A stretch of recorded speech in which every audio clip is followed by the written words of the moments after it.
Welcome to Chasing Life. What if I told you that our hair is more than what we see in the mirror? It's something that can actually tell us a lot about our health. You see, hair loss and hair changes aren't just cosmetic. They can reflect real shifts in hormones and stress and nutrition and even other underlying health conditions. Here's the thing.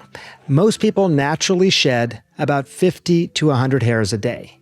But sudden thinning, brittleness, graying, that can feel really alarming, and yet sometimes it's just completely normal. So the question then is, how do you know what hair changes are red flags, what's part of normal life, and what really does work if you want healthier hair that is thicker and darker? What does healthy hair really mean? Today I'm talking with Dr. Maryanne Makredes Senna. She's a board-certified dermatologist and associate professor at Harvard Medical School who specializes in hair and scalp health. Today, we're going to talk about the different types of hair changes, share some practical tips for keeping your hair and scalp healthy, and my personal favorite, we're going to bust some pretty big hair myths that you have probably heard. I'm Dr. Sanjay Gupta, CNN's chief medical correspondent, and this is Chasing Life.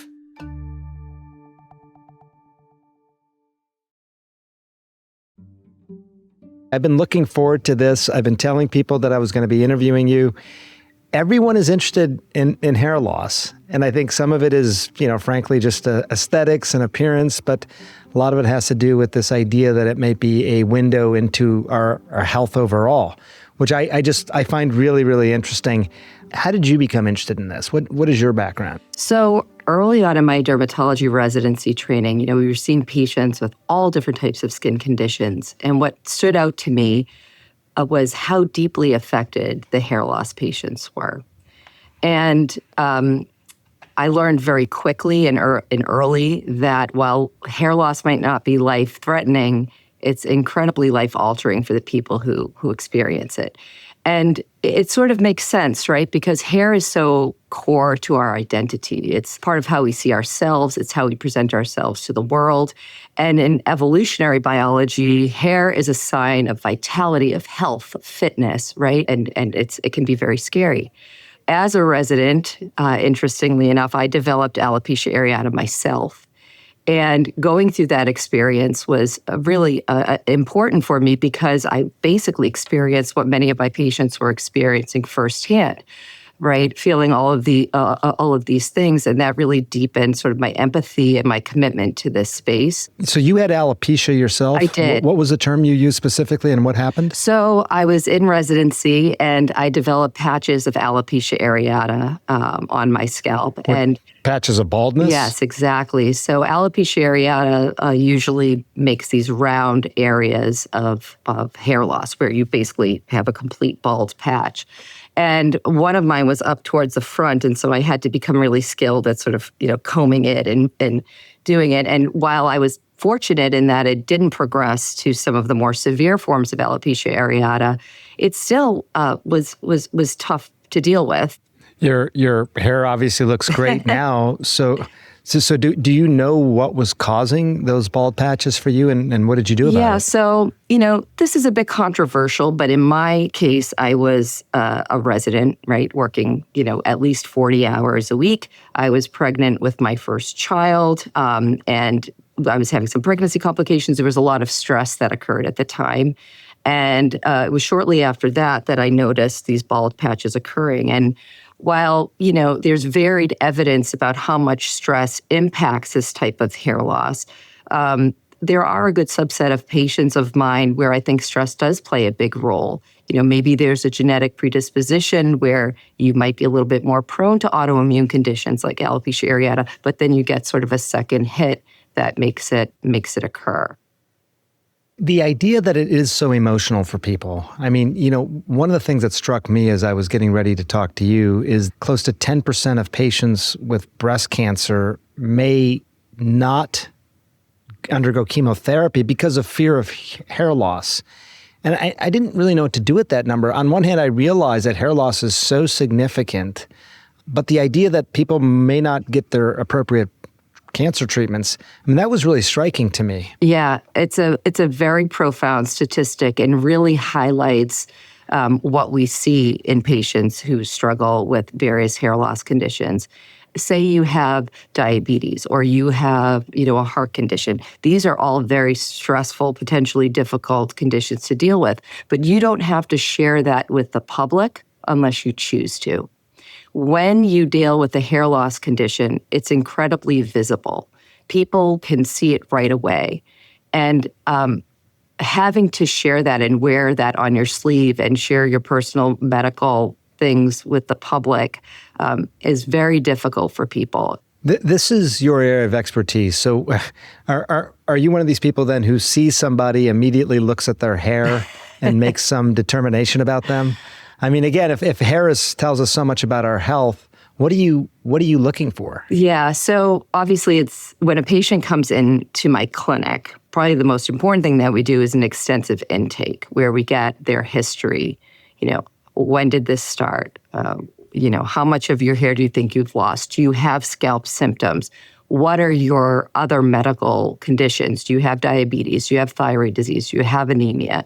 Do you have eczema, allergies? What's your typical diet like? How much sleep do you get? Do you have a family history of hair loss, right?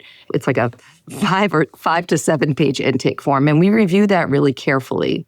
We'll also get labs to figure out, is there a nutritional deficiency or something else that's going on that can be corrected from a hormonal standpoint, for example. And then, we do our examination after we get that history to try to determine what might be contributing and advise the patient from there. There are red flags, of course. So if people are having persistent burning of the scalp, itching of the scalp, redness, scaling that's persistent, loss of sideburns, loss of eyebrows, loss of the beard area, patches of hair loss, these are things that typically suggest strongly an autoimmune form for hair loss. And those things need to, really be addressed more aggressively. But in the vast majority of cases, if you do a proper workup, you can often provide people reassurance and therapies and other suggestions that can help. One of the things you just mentioned was a nutritional deficiency could potentially be associated with hair loss. I'm just wondering if you can contextualize that for us. So I have a woman who cuts my hair. She's an 80-year-old Japanese woman. Her name is Junko. By the way, she listens to this podcast, so hi, Junko. But she'll always tell me that, hey, I think your diet's doing well, and coming up with these ideas as to what I might be deficient in. How important, we know having good nutrition is important, but how important is it to our hair? And what are we talking specifically here? How much of a difference can it make? Yeah, so it's a really important question. And what's so cool about the hair follicle, especially for hair nerds like me, is, it's this intricate mini organ of the body. And in order to grow hair well, so many different things have to happen correctly, right? So we have to have proper blood flow. We have to have proper nutrition, and we have to have the right balance of hormones. Right? There's probably other things that we're still learning about, but those 3 major things have to go right in order to grow hair. So when you ask about nutrition, the important things here, the most important things here are, iron. So even if people are not anemic, we see that iron deficiency can be associated with thinning hair or increased shedding. We know that protein, hair is basically protein, right? It's keratin. So if you're deficient in protein, that's the building block for the hair, and that can impact your ability to grow hair well. And then, of course, vitamin D is important. And then in rare cases, we'll also check other things like zinc or copper. Also an important thing, and we ask this of our patients in the medical history, is ensuring that patients aren't yo-yo dieting, dealing with issues like anorexia, bulimia, or limiting their diet in some way, because these things can also disrupt the proper hair follicle cycling and lead to periods of overshedding and overall thinning. I had a doctor who was a urologist actually tell me, I'm in my mid-50s now, but I guess this was probably 10 years ago, say taking finasteride, a type of medication, would be good for both hair and prostate health. And this is just something he recommends, I think, to all of his patients. Fundamentally, does that sort of thing make sense to you? Yeah, so finasteride is FDA approved as a treatment for hair loss in men. It basically works by blocking the formation of DHT, which is the main hormone, particularly in male hair thinning, that binds to the hair follicle and causes the miniaturization, thinning, and hair loss. So if you block your body's ability to make that DHT, there's less DHT around to bind to the hair follicle, so you grow thicker hair. And it is true that those medications are also used in people who have benign prostate enlargement, even prostate cancer. The one caveat that I always tell male patients is that once you're at an age where you might be undergoing screening for prostate cancer, usually with a PSA, blood test or prostate-specific antigen, it's very important, particularly now with these direct-to-patient platforms where people might just be getting finasteride, not in their medical record, but from another supplier, that you inform whoever's checking your PSA that you're on finasteride or dutasteride, which is in that same family, because it can falsely reduce the PSA value. So what can happen is, if you have a falsely reduced PSA value, your doctor doesn't know you're on one of these drugs, it could give the impression, that you have a negative blood test when in fact there could be something going on with the prostate. So just very important to keep that in mind. Other downsides to doing this? I mean, the impression I was left with was basically he was saying that if you're a guy around that age, you should do this. Yeah. There are also some reports of it affecting mood, so leading to increased depression. This tends to be more common in people who have a personal or family history of depression. And then also there's something called gynecomastia that can occur in a small percentage of men where there can be increased volume to basically the breast tissue in men. And alopecia, you've used alopecia, sort of these patches of baldness, telogen effluvium. Is that a natural process? Is this something that we all go through? So alopecia is just synonymous with hair loss. Alopecia areata is the autoimmune form of hair loss.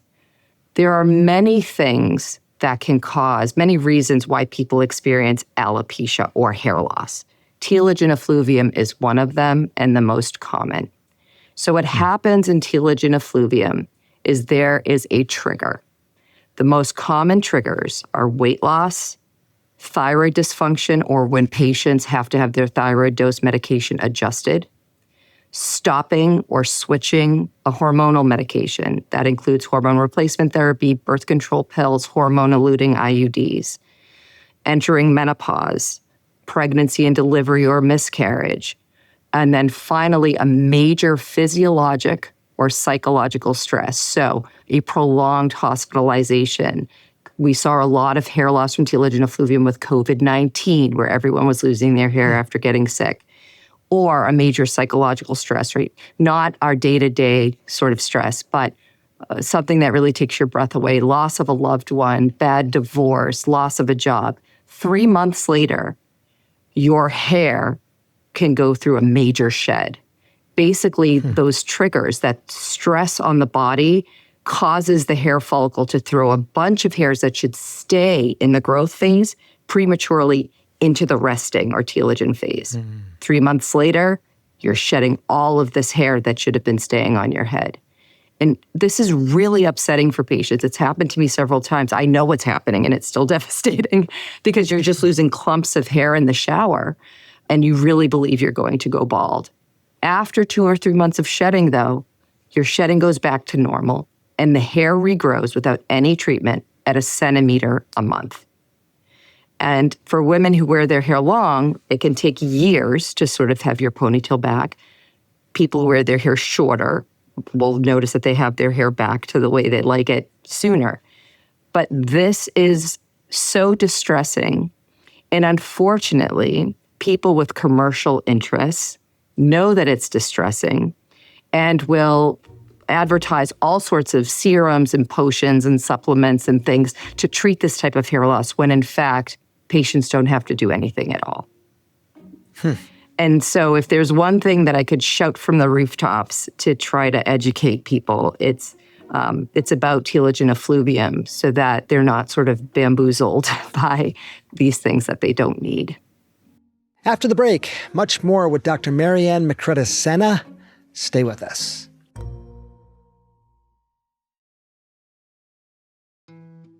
What do you got, your hair looks great. I'm looking at you, I'm seeing it. Beyond the obvious things, good diet and trying to reduce your stress, things like that, are you taking supplements? Are you doing other things? I do not take supplements. I make sure that I have good iron. I make sure that I have a good diet, exercise, try to reduce stress when I can.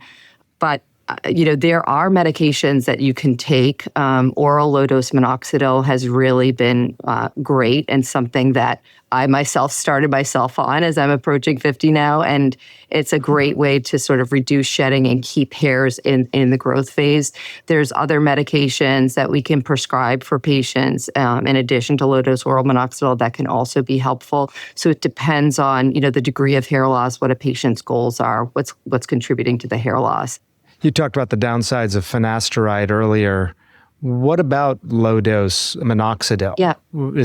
You're taking it? Is that something people should consider taking if they're worried about this? Yeah, so low-dose oral minoxidil has been great because it is not a hormonal medication. So the most common side effect that we see is about 10% or so of increased facial hair or body hair. Men tend to not really care or worry about this. And the small percentage of women who are affected, they either are so happy with what's going on in their scalp that they just manage the other stuff somehow, or we sometimes have to reduce or stop the medication if it's quite bothersome. Other serious cardiovascular side effects are incredibly rare at the low doses that we use. And there have been a number of papers, showing the safety and efficacy of this. I mean, that's pretty interesting, though, doctor, to hear that from you, the idea of low-dose oral minoxidil. Who shouldn't do this? I mean, certainly someone who has heart failure or a really, strange or difficult to control arrhythmia, but even in patients who have mild atrial fibrillation or things like that, cardiologists feel pretty comfortable with giving it to them. It doesn't tend to reduce blood pressure at the doses that we give it, 1.25, 2.5. But people whose blood pressure runs really low or people who might be on other blood pressure medications, I'll usually tell them, for the first week or two, slowly go up to your goal dose and also monitor your blood pressure at home to make sure that, it's staying within a good range. And then people who have that rare condition called pheochromocytoma, this is a very rare condition, also shouldn't take low-dose oral minoxidil. Finally, women who have polycystic ovary syndrome or maybe another sort of endocrine issue where they have at baseline problems with increased body hair, increased facial hair, because minoxidil kind of boosts hair growth everywhere, you might want to, just be mindful of using it in that patient population. What would people experience then if they took low dose? Obviously, we're talking about hair growth, but how much and how quickly? What would they feel and see? Yep. So I've used this in patients of all ages, from teens all the way up to people in their 80s. And most people will notice a reduced shedding at around 2 months. Importantly, at 2 months, that's when people, if they're worried about the hair in other places and unwanted places, that's when they know where they're sort of going to land with that. And it tends to plateau unless you increase the dose, okay? So by 2 months, you sort of know where the unwanted hair issue is going to be, if it's going to be there at all. You notice reduction in shedding. And then usually I'll bring patients back at 6 months or 8 months. And at that point, we'll start to see some considerable regrowth. And we usually will compare before and after photos that are standardized, and it can be really impressive. And if people they don't have alopecia, they don't have areas that are specific of hair loss, and they just start taking low-dose oral minoxidil, would it just make their hair thicker, or what would it do for them? Yeah, it probably would make their hair grow in thicker, maybe a little bit faster. And also a lot of people, even with mild hair thinning or strong family history of hair thinning, will use it in sort of a preventative manner. It doesn't halt completely the progression of hair thinning, but it can sort of slow it. for people. It's fascinating. I truly learned something from you. That's great. Thank you for that. Makes me happy. Just a couple minutes of myth busting, if you don't mind. And I think I know, based on what you've already said, how you're going to answer some of these questions. But supplements, you already said you don't take any. But just talk about biotin for a second. It gets a lot of attention. I think a lot of people, even within salons, talk about biotin. It's in a lot of products. Yay or nay? What's your feeling on it? If I could figure out where the biotin and hair story came from, I would be very happy. I don't know where it came from. I mean, biotin, so if you don't have a deficiency and you're taking all these supplements, you're basically just making expensive urine. The concern with biotin is, number one, there are no biotin monotherapy studies that have shown any impact on hair, number one. And number two, the concern is that patients, if they're just dying to take it, even if there's no evidence, they need to be aware that it can interfere with a number of laboratory tests. And these are important tests. So your thyroid function test, it can falsely lower those results. It can even falsely alter HIV and pregnancy testing, or labs that you get in the emergency room if they're worried about you having heart attack or heart strain, known as cardiac troponins. So the important thing is, if you still just want to take biotin, even though it doesn't really work, you need to know that you need to stop it at least several days before any type of blood testing, so that it doesn't interfere with the lab and give you, results that you cannot rely on. Okay, let me pause here for a second, because I think this is important. You need to remember that supplements are not regulated by the FDA in the same way drugs are. So what that means is those fancy multi-ingredient hair loss supplements, I'm talking about some of the really expensive ones that you think probably are going to work, or at a minimum are safe to take, well, number one, they might not work at all, and number two, they might not even contain what they claim. And in some cases, they can include additional ingredients or contaminants, and those can be dangerous. When we started off in medical school, right, we took a Hippocratic oath. First, do no harm. And there's two ways that you can harm people with supplements, potentially. The first is their wallet, right? And the second is with their health. And so many of these multi-ingredient supplements have very high doses of things like green tea extract, ashwagandha, curcumin, turmeric, that have been linked, in rare cases, but have been linked in healthy people, with elevation in liver blood tests and even drug-induced liver injury. And this is really important, because not only have studies shown in men, right, that there was no difference between those who took a supplement or took placebo, a sugar pill, in hair growth.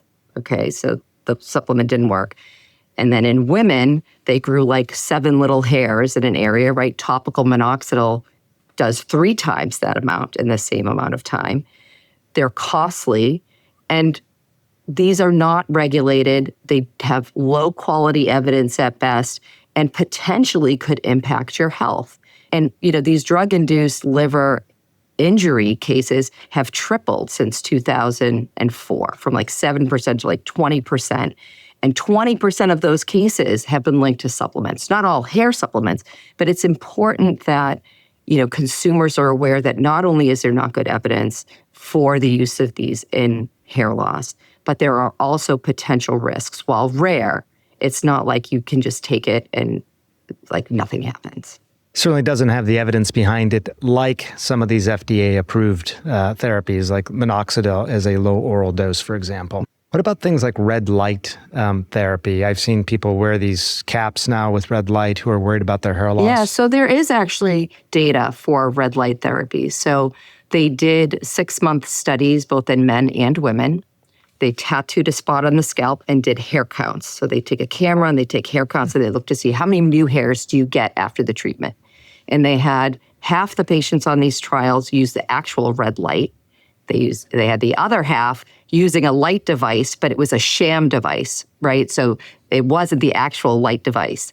And at the end of the 6 months of using the light device or the sham 3 times a week, they saw that the active light group actually had about 20 new hairs in a centimeter squared, which is pretty good.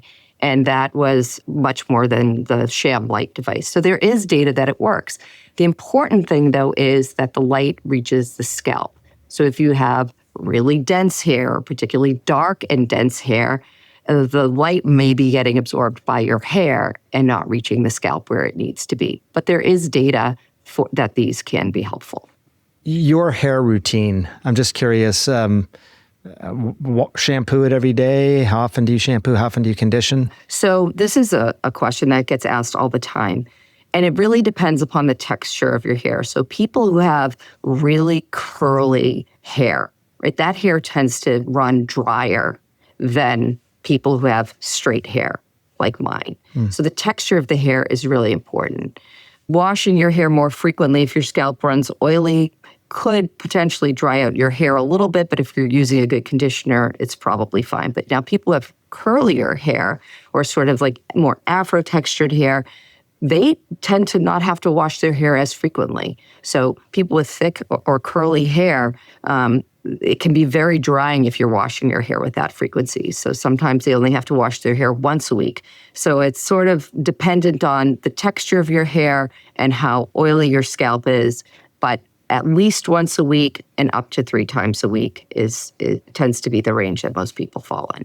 Do you think it's just always going to be a part of our human existence to, as we age, have our hair become thinner and grayer? Is that just the human story? I don't think that's what we want the human story to be. I think, the more that we learn about our bodies and the more we look to take care of ourselves and be more preventative than reactive with our health, and the more science moves forward, my hope is that we'll be able to avoid some of these things, but in a safe and meaningful way. We're not right there right now. We do have treatments that can help, and certainly starting treatment earlier rather than later is always a good idea.